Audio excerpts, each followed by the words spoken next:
Hello friend, मैं smart एंडवाल आप सभी स्वागत करता हूं आपके अपने यूट्यूब चैनल नर्सिंग पाठशाला पे। फ्रेंड, जैसे कि आप सभी जानते हैं, अपन लोग राजस्थान CHO एग्जाम के रिगार्डिंग बातें कर रहे थे। तो आज की अपनी क्लास भी राजस्थान CHO के रिगार्डिंग ही रहने वाली है। तो आज की क्लास के अंदर अपन जो बात करने वाले हैं वो अपन बात करने वाले हैं कम्युनिकेबल डिजीज के ऊपर। इससे पहले कम्युनिकेबल डिजीज की अपनी एक क्लास कंप्लीट हो चुकी है। आई होप आपने वो क्लास देखी है और आप उस क्लास को एंजॉय किया होगा, उस क्लास से आपने कुछ समझा होगा। आपको क्लास कैसी लगी आप कमेंट जरूर करें।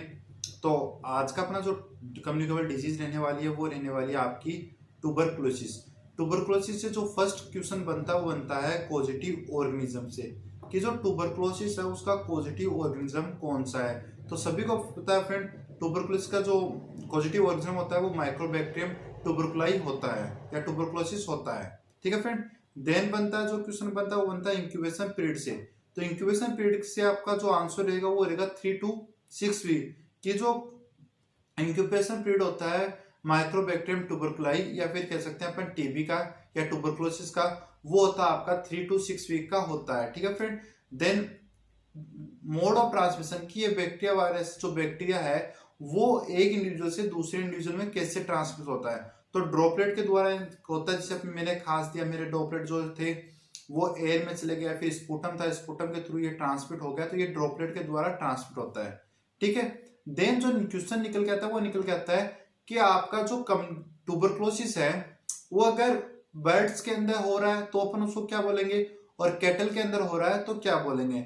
अगर ट्यूबरकुलोसिस कैटल्स के अंदर अक्कर हो रहा है तो ब्रोविन ट्यूबरकुलोसिस अपन उसको बोलते हैं, बोविन ट्यूबरकुलोसिस अपन उसको बोलते हैं। अगर यही ट्यूबरकुलोसिस बर्ड्स के अंदर होता है तो एवियन ट्यूबरकुलोसिस अपन उसको बोलते हैं। क्वेश्चन पूछा जा सकता है कि ट्यूबरकुलोसिस बर्ड्स के अंदर होता है तो अपन क्या टर्म लेते हैं यूज, तो एवियन टर्म यूज लेते हैं अपन, और अगर कैटल में हो रहा है तो अपन बोविन टर्म है वो यूज लेते हैं।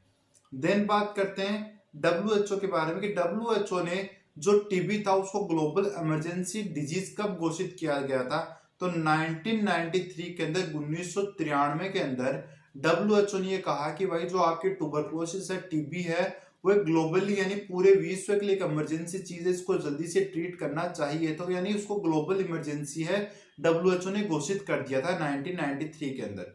ठीक है फ्रेंड। देन जो आपका नेक्स्ट क्वेश्चन निकल के आता है वो आपका निकल के आता है ट्यूबरकुलोसिस डे से, कि जो ट्यूबरकुलोसिस डे है वो कब बनाया जाता है। तो एवरी ईयर 24 मार्च को वर्ल्ड ट्यूबरकुलोसिस डे है वो सेलिब्रेट किया जाता है। तो आपको यहाँ पर याद रखना है कि जो ट्यूबरकुलोसिस डे वो कितने को मनाया जाता है, 24 मार्च को बनाया जाता है, जो अभी आने वाला है नेक्स्ट मंथ के अंदर। देन आता है इसके डायग्नोसिस से, कि जो मोन्टेक्स टेस्ट है उसके बारे में पूछा जा सकता है। आपको एक बार पूछा भी गया है राजस्थान CHO में। तो मोन्टेक्स टेस्ट के अंदर अपन क्या करते हैं, 0.1 ml of purified protein derivative यानी PPD,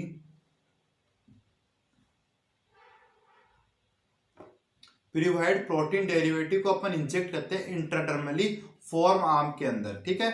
और फिर इसका जो रिजल्ट है वो अपन चेक करते हैं, वो कितनी देर बाद चेक करते हैं, 72 आवर्स के बाद अपन चेक करते हैं। कहने का मतलब ये है फ्रेंड कि इसके अंदर क्या करते हैं, जो PPD होता है प्रोटीन प्यूरिफाइड डेरिवेटिव होता है उसको इंट्राडर्मली अपन इंसर्ट करते हैं। ठीक है फ्रेंड। फिर वहां पर एक राउंड कर देते हैं अपन, ये आइडेंटिफाई करने के लिए अपने इंजेक्शन कहाँ लगाया था। इसके बाद पेशेंट को बोलेंगे भाई आप 72 घंटे के बाद में आना। 72 घंटे के बाद जब पेशेंट आता है तो हम उसके अंदर कुछ डायग्नोसिस करते हैं, कुछ एग्जामिनेशन करते हैं, या अपन कह सकते हैं जहां इंजेक्शन लगाया था उस साइड को अपन एग्जामिनेशन करते हैं। तो वहां पर हमें क्या क्या रिजल्ट मिल सकता है कि वहां पर अपन लोगों ने जो इंजेक्शन लगाया था वहां पर 5 mm की स्वेलिंग आई हो तो अपन क्या बोलेंगे, 5 mm या 5 mm से ज्यादा। तो अपन पेशेंट को पूछेंगे कि भाई आप इससे पहले रिसेंटली किसी टीबी पेशेंट के कांटेक्ट में आए हो, क्या आपको HIV है, क्या आप कोई भी ऑर्गन ट्रांसप्लांट आपने करवाया है, और क्या आपको प्रीवियसली टीबी हुई है। अगर पेशेंट बोलता है कि हाँ ऐसा कुछ केस है वो मेरे साथ हुआ है, तो इसका मतलब वो पेशेंट क्या है, उसका केस है वो पॉजिटिव है, उसके अंदर टीबी हो सकती है। ठीक है फ्रेंड। देन अपन बात करें इसके अलावा अगर नॉर्मल इंडिविजुअल है तो उसके अंदर अपन 5 mm को पॉजिटिव नहीं मानते हैं। कहने का मतलब ये है कि अगर 5 mm या इससे ज्यादा आ रहा है, 5 से ज्यादा मतलब 5 mm आ रहा है, 5 से 10 के बीच में आ रहा है, तो अपन क्या बोलेंगे कि पेशेंट अगर प्रीवियसली भाई रिसेंटली टीबी पेशेंट के कांटेक्ट में आया है, या उसको HIV है, या उसका ऑर्गन ट्रांसप्लांट हुआ है, या फिर उसको प्रीवियसली टीबी हो चुकी है, तो ऐसे कंडीशन में पेशेंट का ये रिजल्ट क्या आएगा, पॉजिटिव आएगा। ठीक है, अगर रिजल्ट 10 mm या इससे ज्यादा आ रहा है तो हाईली रिस्क इन्वायरमेंट, जैसे पेशेंट हॉस्पिटल में ड्यूटी कर रहा है, हॉस्पिटल में रहता हो, या चाइल्ड है बिलो 4 ईयर का, ऐसी कंडीशन के अंदर 10 mm अगर उसका रिजल्ट आ रहा है तो उसके अंदर पॉजिटिव देखने को मिलेगा, अपन कहेंगे मोन्टेक्स टेस्ट वो पॉजिटिव है। और 15 mm 15 mm की बात करें तो 15 mm सभी में पॉजिटिव होता है, अगर 15 mm या उससे ज्यादा आ रहा है तो अपन उसको क्या बोलेंगे, पॉजिटिव ही बोलेंगे। ठीक है फ्रेंड, तो ये आपका मोन्टेक्स टेस्ट हो गया। देन आ रहा है आपका जो क्वेश्चन आ रहा है वो आ रहा है, in 1962 national tuberculosis control programme launch in India, कि इंडिया के अंदर नेशनल ट्यूबरकुलोसिस प्रोग्राम लॉन्च हुआ था, वो कब हुआ था, 1962 के अंदर लॉन्च हुआ था। क्वेश्चन पूछा जा सकता है कि जो नेशनल ट्यूबरकुलोसिस कंट्रोल प्रोग्राम है वो आपका कब लॉन्च हुआ था, आप क्या बोलोगे, सर ये प्रोग्राम लॉन्च हुआ था 1962 के अंदर लॉन्च हुआ था। ठीक है फ्रेंड, देन पूछा जा सकता है कि आपसे in 1977 revised national tuberculosis control programme launch, मतलब जो ट्यूबरकुलोसिस प्रोग्राम था आपका, नेशनल ट्यूबरकुलोसिस प्रोग्राम था 1962 वाला, उसको 1977 अंदर क्या कर दिया गया, रिवाइज कर दिया गया। यहाँ पे फ्रेंड दो टाइप के क्वेश्चन आपसे निकल के आ सकते हैं। फर्स्ट क्वेश्चन निकल के आ सकता है डायरेक्टली आपसे पूछ ले कि आपका revise national control tuberculosis control programme है वो कब लॉन्च हुआ था, तो आप लोग सर 1977 को लॉन्च हुआ था। ठीक है फ्रेंड, देन यहाँ पर एक क्वेश्चन और पूछा सकता है कि नेशनल ट्यूबरकुलोसिस कंट्रोल प्रोग्राम को रिवाइज कब किया गया, तो भी आपका राइट आंसर 1977 रहने वाला। तो क्वेश्चन एक ही है, उसको घुमाकर आपसे पूछ लिया गया, तो आपको इसको ध्यान रखना है। देन आ रहा है इन 2019 RNTCP यानी revise national tuberculosis control programme renamed as national tuberculosis elimination programme, जो आपका 1977 में रिवाइज नेशनल ट्यूबरकुलोसिस प्रोग्राम आया था उसको रीनेम कर दिया गया 2019 के अंदर, क्या नाम रखा गया, नेशनल ट्यूबरकुलोसिस एलिमिनेशन प्रोग्राम। ठीक है फ्रेंड, तो ये आपका 2019 में इस प्रोग्राम का नाम है वो चेंज कर दिया गया था। तो ये कुछ प्रोग्राम्स है या कुछ डेट्स है जो आपके ट्यूबरकुलोसिस से रिगार्डिंग है, तो इनको आपको अच्छे से याद कर लेना है।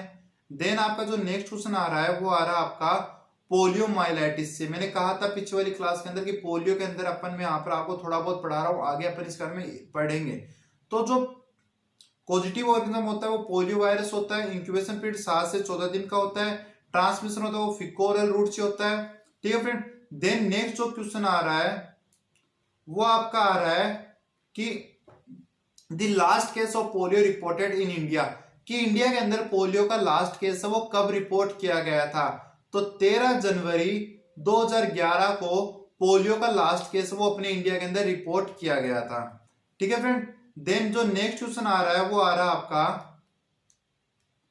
कि जो आपका WHO है उसने इंडिया को पोलियो फ्री कंट्री कब कह दिया कि भाई इंडिया है वो पोलियो फ्री हो चुका है, तो 27 मार्च 2014 को WHO ने इंडिया को पोलियो फ्री है वो अनाउंस कर दिया था। तो यहाँ पर दो क्वेश्चन आपके लिए नए निकल के आए कि इंडिया के अंदर लास्ट केस वो पोलियो का कब आया था, तो 13 जनवरी 2011 को आया था, और WHO ने इंडिया को पोलियो फ्री कब अनाउंस किया, 27 मार्च 2014 को इंडिया को पोलियो फ्री है वो अनाउंस कर दिया गया। ठीक है फ्रेंड, देन नेक्स्ट जो क्वेश्चन आ रहा है वो आ रहा है आपका कोलेरा से। कोलेरा से फर्स्ट क्वेश्चन निकलता है इसके पॉजिटिव ऑर्गेनिज्म से, कि कोलेरा को कौन सा बैक्टीरिया वायरस है वो कॉज करता है, तो कौन सा बैक्टीरिया होता है फ्रेंड, ये होता है विब्रियो कोलेरा होता है, जो ग्राम नेगेटिव बैक्टीरिया होता है। ठीक है फ्रेंड, देन इसका ट्रांसमिशन की बात करें तो ट्रांसमिशन इसका होता है फीको ओरल रूट के द्वारा इसका ट्रांसमिशन होता है। इंक्यूबेशन पीरियड की बात करें तो इंक्यूबेशन पीरियड कुछ घंटों से लेकर 5 डेज तक इसका हो सकता है। साइन सिम्टम्स की बात करें तो राइस वाटरी स्टूल है वो आपको देखने को मिलेगा। ये क्वेश्चन पूछ सकता है कि कोलेरा के अंदर जो साइन सिम्टम्स होते हैं, जो क्लिनिकल साइन होता है आपका वो क्या होता है, राइस वाटरी स्टूल होता है। एक तो ये पूछा सकता है, एक आपसे पूछा सकता है कि भाई कोलेरा के अंदर जो स्टूल आता है वो कैसा आता है, तो राइस वाटरी स्टूल है वो आपको देखने को मिलेगा। ठीक है फ्रेंड, देन नेक्स्ट आता है वो आता है आपका टाइफॉइड फीवर से, तो also known as enteric fever, की जो टाइफॉइड फीवर है उसको किस नाम जानते हैं, एंटेरिक फीवर के नाम से भी अपन जानते हैं। ठीक है फ्रेंड। पॉजिटिव ऑर्गेनिज्म की बात करें, साल्मोनेला टाइफिस का पॉजिटिव ऑर्गेनिज्म होता है। इंक्यूबेशन पीरियड की बात करें तो इंक्यूबेशन पीरियड है 10 से 14 दिन का इसका इंक्यूबेशन पीरियड होता है। टाइफॉइड का इंक्यूबेशन पीरियड कितना होता है? 10 से 14 दिन का इंक्यूबेशन पीरियड है, वो आपको देखने को मिलेगा। ट्रांसमिशन की बात करें तो फिको और एलूट के द्वारा ये ट्रांसमिट होता है। और डायग्नोसिस की बात करें तो विडाल टेस्ट अपन टाइफॉइड के डायग्नोसिस के लिए अपन यूज करते हैं। आई बात समझ में? देन नेक्स्ट क्वेश्चन की अगर बात करें तो नेक्स्ट क्वेश्चन आपका जो निकल के आ रहा है वो आ रहा है आपका टिटनेस से। तो टिटनेस से क्या आता है? पॉजिटिव एजेंट की बात करें तो क्लोस्ट्रिडियम टिटेनिस का पॉजिटिव ऑर्गेनिज्म होता है।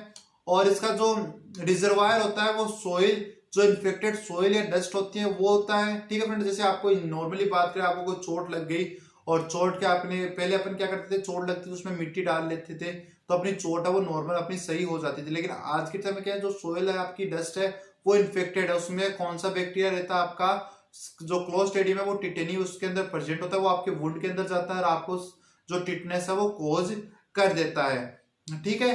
तो देन इंक्यूबेशन पीरियड की बात करें तो 6 से 10 दिन का इसका इंक्यूबेशन पीरियड होता है। ये बात आपको इजीली याद रखनी है। देन नेक्स्ट क्वेश्चन की बात करते हैं अपन। तो नेक्स्ट क्वेश्चन आता है आपका रेबीज से। तो रेबीज से फर्स्ट क्वेश्चन आता है कि इसका पॉजिटिव ओरिजिनम क्या होता है। तो रेप्डोवायरस आपको कहीं पर देखने को मिलेगा और कहीं पर आपको लीजा वायरस भी देखने को मिलेगा। तो रेप्डोवायरस या लीजा वायरस अपन कह सकते हैं इसके बारे में। तो हाइड्रोफोबिया इज क्लिनिकल कैरेक्टरिस्टिक्स। तो जो हाइड्रोफोबिया आपको पूछ सकता है कि हाइड्रोफोबिया है वो किस में देखने को मिलता है। हाइड्रोफोबिया यानी पेशेंट को पानी से है डर लगने लग जाएगा।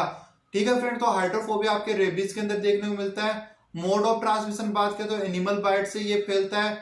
डॉग बाइट से कह दिया मैंने आपको, डॉग बाइट से ये फैल सकता है, कैट बाइट से फैल सकता है। और इंक्यूबेशन पीरियड की बात करें तो 3 से 8 दिन का इसका इंक्यूबेशन पीरियड है वो आपका होता है।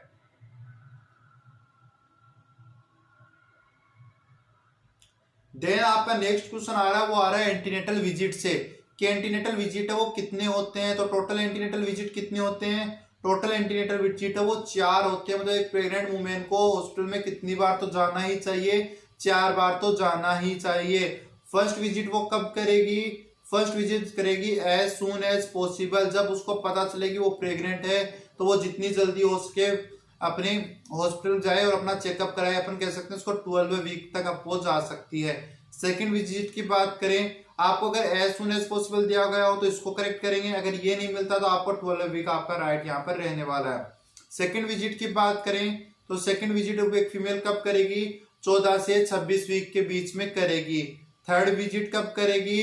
28 से 34 वीक के अंदर। और जो फोर्थ विजिट करेगी वो 36 वीक से टर्म तक करेगी, जब तक उसकी डिलीवरी होती है उसके बीच में वो फोर्थ विजिट है वो कंप्लीट करेगी अपना। हेल्दी वुमेन है वो 10 से 12 किलो वेट है वो गेन करती है एक प्रेगनेंसी टाइम के अंदर। मतलब एक जो प्रेग्नेंट लेडी है उसका वेट है वो कितना बढ़ता है? 10 से 12 केजी उसका नॉर्मल वेट से बढ़ जाता है। ठीक है फ्रेंड।